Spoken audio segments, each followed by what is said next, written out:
Hello ladies and gentlemen, welcome to another Hype New Reviews. I'm Skullwriter and today we're going to talk about Clue. Alright, this was another request from my viewers. I had already seen this movie before with my friends and the lingering memory was of the rapid fire dialogues.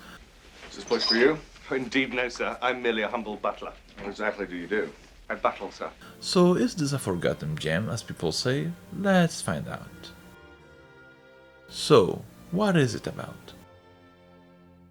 Clue is a black comedy murder mystery film based on the board game of same name, which automatically places it in a weird position as the best movie based on a tabletop game and one of the best movie adaptations of a game.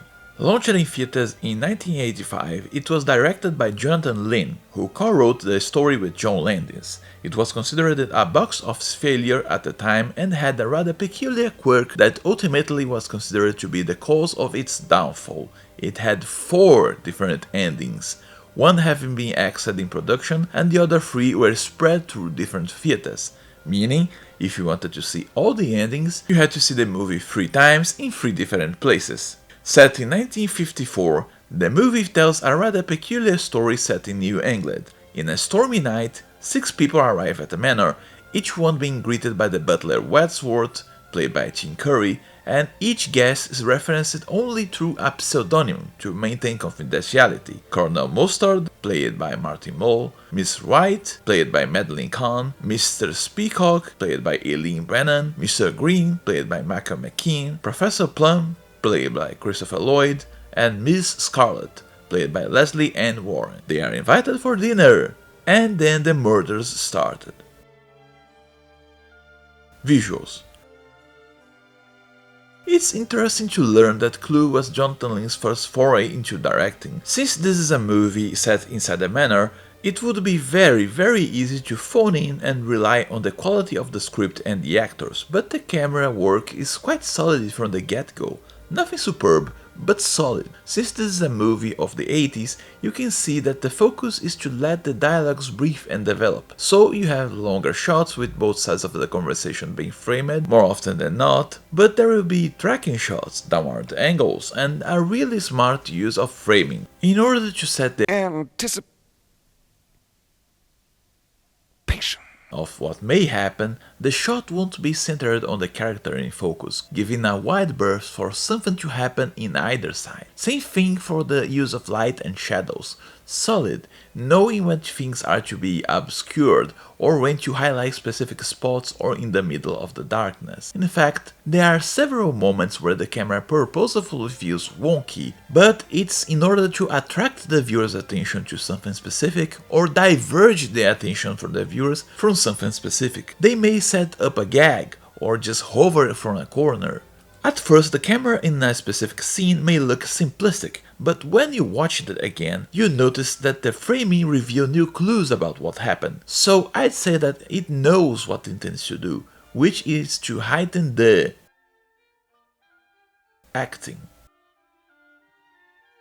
Okay, seriously, what the hell did you think when you gather comedy big shots such as Tim Curry, Madeline Kahn and Christopher Lloyd? A lukewarm slow movie? Nope.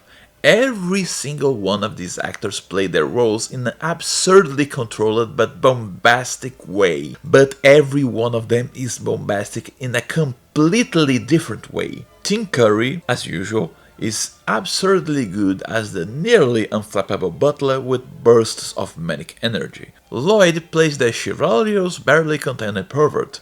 Warren plays a femme fatale who is absolutely having the time of her life in the middle of this insanity, thus contrasting with Brennan playing the polite, high-standard senator's wife, and between them, Khan plays the creepy man-eater Black Widow. I could stay the whole review picking character by character, but let's just go on. These actors not only navigate through thick and thin with their characters, be it quiet tension, manic running, shouting matches and more, exploring the limits without getting overly cheesy, but also dabble in slapstick with good camera work to support them. You have show don't tell moments, reaction shots to gags, and focus on their expressions as the bizarre events unfold. But no one never lingers too much and never cuts too briefly either, so no complaints, at most leaving as Mr. body was just a bit wooden in comparison with all these comedic heavy hitters. But considering that he's a singer not an actor and that his appearance is brief, I wouldn't say that it's overall bad.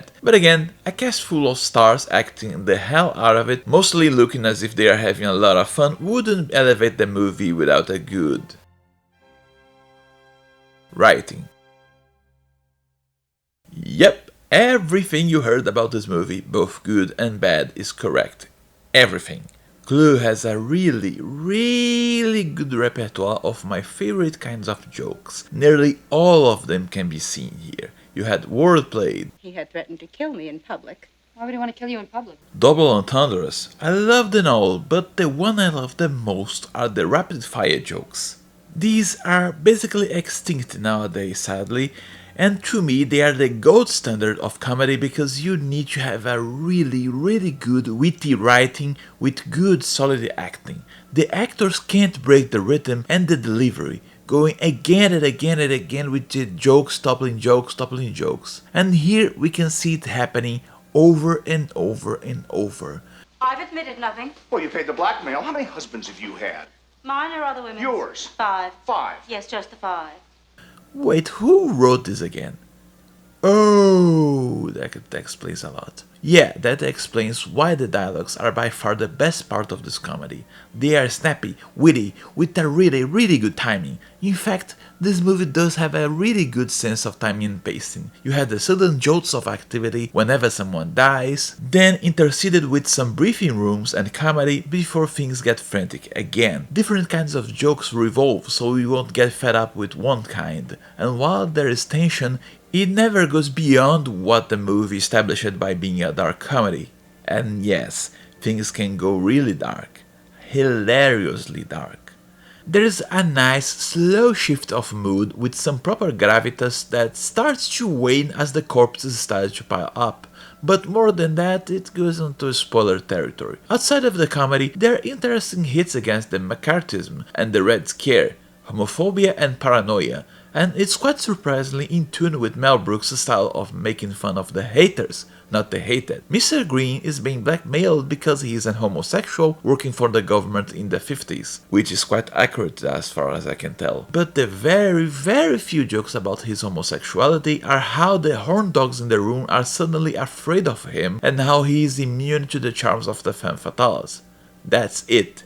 He doesn't have any stereotypical effeminate screams or anything of the sort, and McKean plays him very well as a frustrated man who just wants to clear his name. Speaking of, the characterization is simple but well split. As said before, these are well-rounded characters with their own niches and their own time to shine.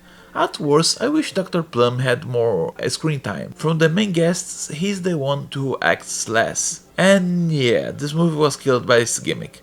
At the writing phase with the typewriter. While novel at the time, in hindsight it was the worst idea to apply to a mystery movie. Having multiple endings basically means that the mystery itself had to be open-ended and the clues vague, which basically is the antithesis of a good mystery story. And while I love the writing and the rapid-fire jokes, having to watch the same movie 3 times in succession in 3 different theaters would make me hate it. Now that it's complete and all the endings can be seen one at a time, it's superb.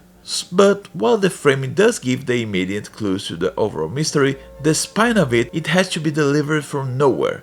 Clue is a really good comedy, but utterly fails as a mystery. Soundtrack.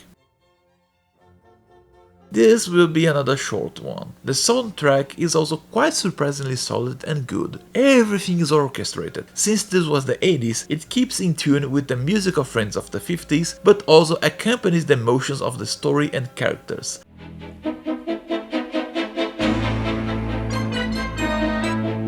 Silence when there is talking. It gets somber when the killer is about to strike, and then gets frantic when people start running back and forth.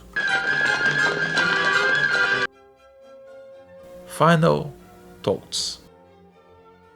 The idea of turning a board game into a movie would be seen as suicidal today because of the sloppy creative process demanded by the producers, but by itself it's a really promising and rife with potential. Board games aren't Shakespeare, you don't have to go deep into the story of the car in Monopoly, and the addition of comedy only made things more interesting. After all, if the premise of the movie based on Clue wasn't ludicrous enough, why not lean into it? But instead of doing a self-referential comedy, the writers subverted it, playing the premise straight, seriously, and then adding the really solid comedy. It was in the cusp of greatness, if not only for the gimmick. The multiple endings by themselves are fine if you go with the mentality that this isn't a movie seriously focused on being a good mystery, but forcing the viewer to see the same movie 3 times, yeah, no wonder it failed. Still, this is a must watch by the quality of the writing, the comedy and the acting alone. You don't see this quality nowadays, amplified by the good camera work and solid soundtrack. This time I won't give any spoilers, you need to watch this movie by yourselves. See you all next time.